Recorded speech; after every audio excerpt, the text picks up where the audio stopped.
Em nome do Pai que me criou, do Filho que me resgatou, do Espírito Santo que me santificou. Divina vontade, reina na minha vontade.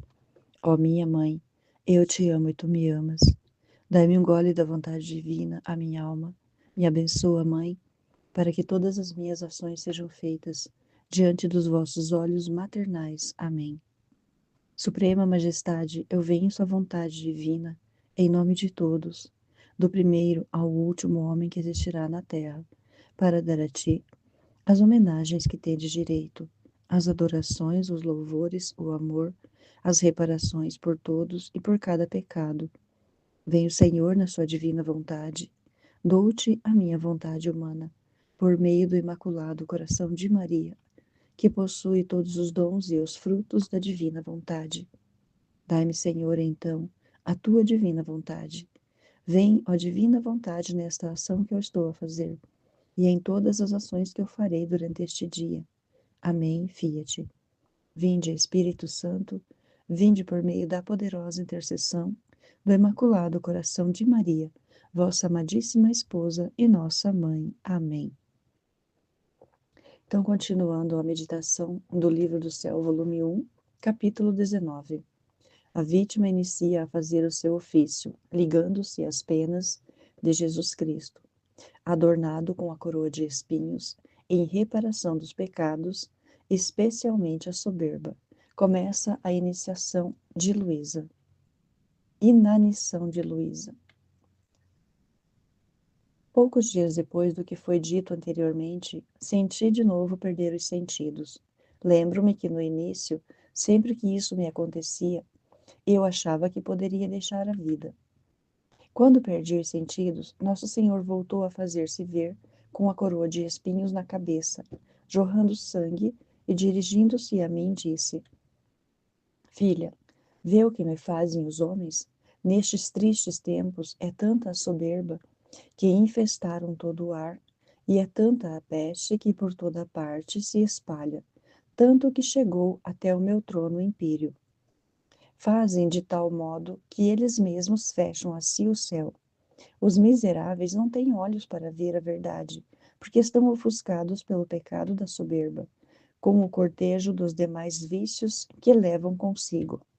Ah, dá-me um alívio a tão acerbas dores e uma reparação a tantas ofensas que me fazem. Dizendo isto, ele tirou a coroa, que não parecia coroa, mas um novelo inteiro, assim que nem sequer uma parte pequena da cabeça ficava livre, mas toda ela era atravessada por aqueles espinhos. Quando ele tirou a coroa, veio ter comigo e perguntou-me se eu a aceitava. Eu me sentia tão aniquilada, percebia tais penas pelas ofensas que lhes são feitas, que me fazia destroçar o coração, e lhe disse: Senhor, faz de mim o que queiras. E assim o fez, e a introduziu sobre minha cabeça, e desapareceu. Quem pode dizer a dor que senti ao voltar a mim mesma? A cada movimento da cabeça acreditava expirar. Tantas eram as dores e picadas que percebia na cabeça, nos olhos, nas orelhas, atrás da nuca. Aqueles espinhos sentia-me penetrar até na boca, e esta se apertava de tal modo que não podia abri-la para tomar o alimento, e ficava às vezes 2, às vezes 3 dias, sem poder tomar nada. Quando de algum modo se atenuavam, sentia sensivelmente uma mão que me oprimia a cabeça e renovava as penas, e às vezes eram tantas as dores que perdia os sentidos. No início isto acontecia alguns dias sim e outros não. De vez em quando se repetia 3 ou 4 vezes ao dia. Às vezes durava um quarto de hora, outras vezes meia hora e outras 1 hora. E depois ficava livre. Só que me sentia muito débil e sofrida, na medida em que, naquele estado de dormência, me tinham sido comunicadas as penas. Assim ficava mais ou menos dolorida. Lembro-me também como algumas vezes, pelos sofrimentos da cabeça, como disse acima, não podia abrir a boca para tomar o alimento, e como a família sabia que não tinha vontade de estar no campo, quando viam que não comia, atribuíam-no a um capricho meu, e naturalmente se zangavam. se inquietavam e me repreendiam. Minha natureza queria ressentir-se disto, porque via que não era verdade o que eles diziam, mas o Senhor não queria este ressentimento, e eis o que aconteceu. O que Jesus vem trazer ao meu coração é que ele está pedindo ajuda a uma alma vítima. Ele está dizendo para Luísa que os tempos são tão tristes. Então, esse livro ele foi escrito em torno de 1900. Então, há 125 anos atrás, Jesus já estava dizendo que era tanta a soberba do homem que infestou todo o ar e chegou até o seu trono empírico, como ele diz, né? Porque o homem, ele se fechou em si mesmo. Ele não quer enxergar quem ele é, quão miserável o homem é e quão ele precisa de Deus. Então, Jesus diz aqui que o maior pecado é o da soberba. Por que que o maior pecado é o da soberba?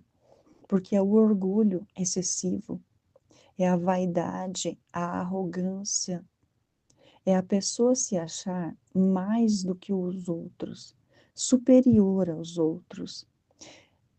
A pessoa que é arrogante, ela carrega consigo os outros pecados. Como Jesus disse aqui, ó, que os outros pecados, eles vão como um cortejo atrás desses vícios que o homem carrega com ele, que é o vício da soberba. Então, ali vai a luxúria, ali vai a preguiça, ali vai a gula, e a pessoa se afunda neste mar de lama, de lixo, de peste, e esquece que existe Deus, porque ela acha que ela consegue viver por ela mesma, na sua vidinha medíocre, ou na sua vida de soberba, né, de tudo que ela acha que tem. Então, o ser humano, ele se esqueceu de Deus. Se naquele tempo Jesus já dizia sobre a soberba, sobre a peste que se tornou o mundo, talvez ele estivesse até falando desse tempo mesmo, daquele tempo, porém, neste tempo também, porque hoje o mundo, ele está, imagina, 125 anos depois, e as pessoas estão aí com um bebê de borracha na mão, um bebê reborn na mão, deixando as crianças passarem fome. É uma coisa que a gente olha e não dá para acreditar do tanto de mentira que o homem conta para si mesmo. Ele vem e ele adora essa mentira que foi contada já lá no início. O homem se apegou a essa mentira e ele continua essa mentira até hoje. E ele vai continuar até o fim dos tempos, se ele não abrir os olhos e voltar-se para o seu Criador, e voltar-se para Deus. Não existe outra solução se não se voltar para Jesus, se não adorar Jesus, se não estar junto com Ele e aceitar tudo o que Ele traz para nós. Porque se Jesus traz o sofrimento, nós temos que pensar: Jesus, Ele veio, Ele sofreu em todos os momentos da sua vida, desde o ventre de Nossa Senhora, Ele sofreu até o último momento da cruz, que ele morreu crucificado na cruz. Então, ele morreu, ele sofreu cada milésimo de segundo que ele viveu, ele sofreu pensando em cada homem, do primeiro ao último homem que vai existir sobre a terra. Ele veio com todo o amor, com toda a sua potência, com tudo que Deus é de maravilhoso para nos salvar, para salvar toda a raça humana. Só que o homem, ele está numa depravação tão grande que ele não quer enxergar Deus. Ele tem um véu que cobre o seu pensamento.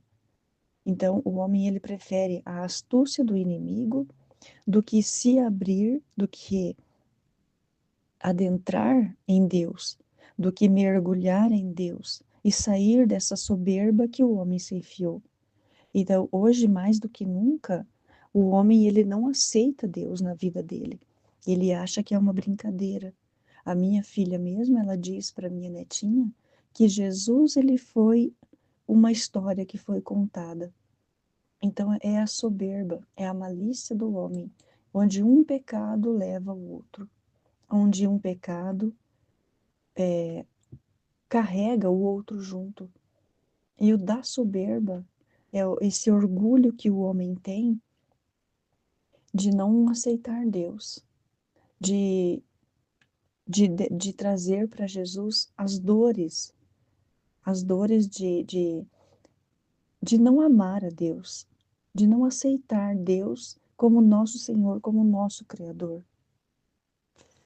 E o que Jesus traz para nós, através de Luísa, é para que a gente aceite a cruz, que a gente aceite o sofrimento que vem, porque nós não estamos sofrendo nem, nem a metade, nem um pouquinho do que nós deveríamos ter sofrido, porque Jesus ele veio e ele sofreu praticamente tudo por nós. Então, a Luísa está dizendo que Jesus colocou uma coroa de espinhos para que ela sofresse no lugar dele, para que ele tivesse um alívio. Mas nem com toda essa dor que a Luísa está dizendo que sentiu, não é nada diante do que Jesus sofreu por cada um de nós. Então, quando vem para nós algum sofrimento ou uma doença ou qualquer coisa que venha, o que nós temos que fazer é nos resignar, nós temos que aceitar que o Senhor mandou para nós. Se Jesus mandou essa essa cruz, essa coroa de espinhos, uma doença ou qualquer sofrimento que seja, nós aceitamos por amor a Jesus. Então nós temos que descobrir dentro de nós o amor que nós temos por Deus. Que tipo de amor que nós temos por Deus? Então nós temos que descobrir isso e aos poucos nos achegar a Ele. No princípio parece muito estranho, porque parece que Deus não nos escuta, mas Ele nos escuta sim. Ele está sempre atento ao que nós precisamos. E se tiver algum martírio da pessoa não conseguir atravessar esse véu e chegar até o coração de Jesus e permitir que Jesus chegue no teu coração, é permissão dele também, para que sejamos perseverantes, para que a gente não desista na primeira. Ah, eu fiz uma tentativa e não deu certo. Jesus não me ama, Jesus não me quer. Ele quer sim. Se ele não quisesse você e eu, se ele não nos quiséssemos, ele teria destruído este mundo. Ele teria aniquilado toda a humanidade. Ele não teria vindo morrer, fazer tudo o que ele fez pelo Pai. Tudo o que ele fazia, ele pedia por cada um de nós ao Pai. Pai, eu estou sofrendo isso porque eu quero que o Senhor salve os meus irmãos. Porque eu quero que o Senhor salve cada pessoa, cada um, desde lá do início, desde Adão e Eva, até o último homem que vai existir sobre a terra. Ele veio e ele sofreu e ele entregou ao Pai cada criatura, cada um que pensa que Deus não ama. A pessoa está ali dizendo: ai, Deus não me ama, eu estou sofrendo. Não se entrega, não se resigna, está naquele sofrimento, naquele martírio e não pensa o que Jesus sofreu. Não pensa em cada momento que Jesus sofreu. Não procura entender o que Deus fez, o que esse Deus maravilhoso fez por cada um de nós. A pessoa não para e faz uma análise. Ela só quer olhar para dentro dela mesma. E enquanto nós estamos parados, olhando para dentro de nós mesmos, dizendo não posso, não consigo, não vai dar certo, a nossa vida ela está parada, ela está estagnada, ela está nesse pecado da soberba, de arrogância, de orgulho excessivo, de vaidade, de querer ser o que ela não é. Então nós não somos nada. Se alguém consegue fazer alguma coisa, é por causa de Jesus.